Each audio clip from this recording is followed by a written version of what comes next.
you think soft skills are for soft leaders? Do you think that empathy is just emotional navel-gazing or corporate fluff? Do you think vulnerability is a liability rather than an asset in the boardroom? Your leadership style could be stuck in the dark ages if you do. Mastering what are erroneously labeled as soft skills is actually one of the hardest challenges a leader will face. And they are essential, especially if you're gunning for high performance and business success in the modern labor force. Here is the counterintuitive truth. Empathy drives ROI. If you're about the bottom line, let me give you the bottom line.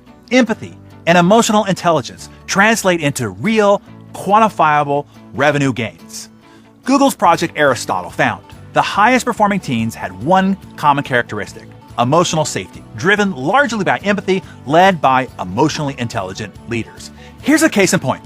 Satya Nadella took over Microsoft from Steve Ballmer. Microsoft had been losing ground to competitors like Google and Apple. The company missed out on the early mobile revolution. Its Windows operating system was starting to look outdated, and Microsoft was struggling to compete in the cloud computing market. When Satya took over, he made a purposeful detour from the aggressive, competitive culture that Ballmer had cultivated. He incorporated empathy and emotional intelligence into the company's ethos. The result? Microsoft's market cap has soared from $300 billion to over $1 trillion under Satya's leadership in 5 years. A coincidence? Not likely. Another case in point, Mary Barra from GM.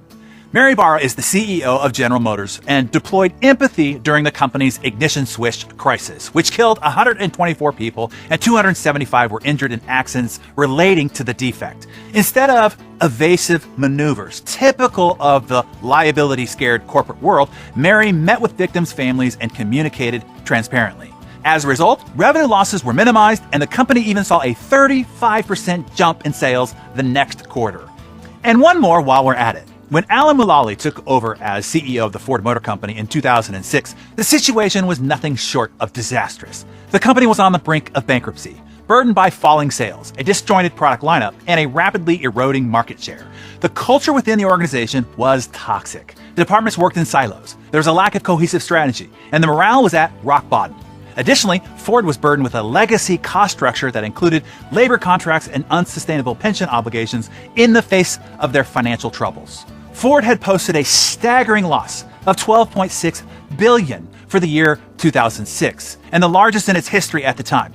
With the 2008 financial crisis looming, the automaker was running out of options. Rather than relying on cutthroat tactics, Mulally used his soft skills and emotional intelligence to stage a radical turnaround. He instituted a culture of openness, transparency, and emotional support.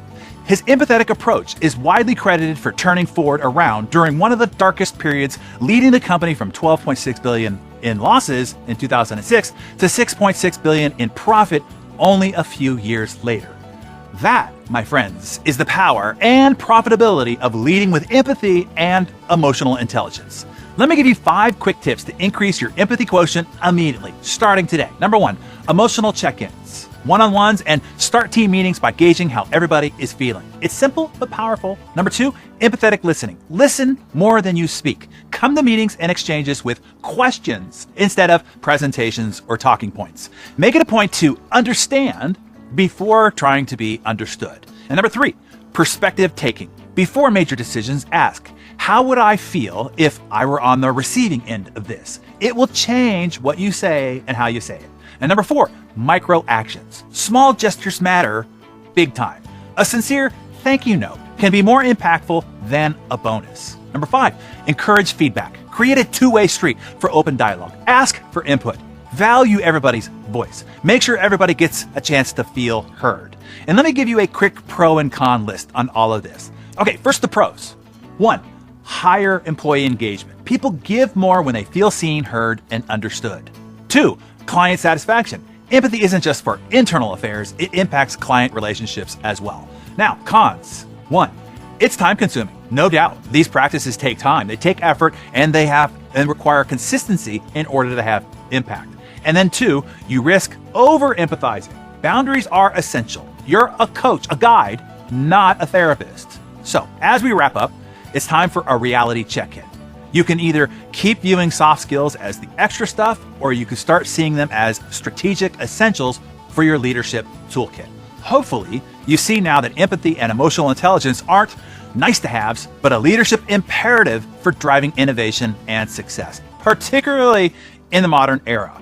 So if you want peak performance, high engagement, and a bulletproof company culture, then grow your emotional intelligence leadership game to be on point starting today.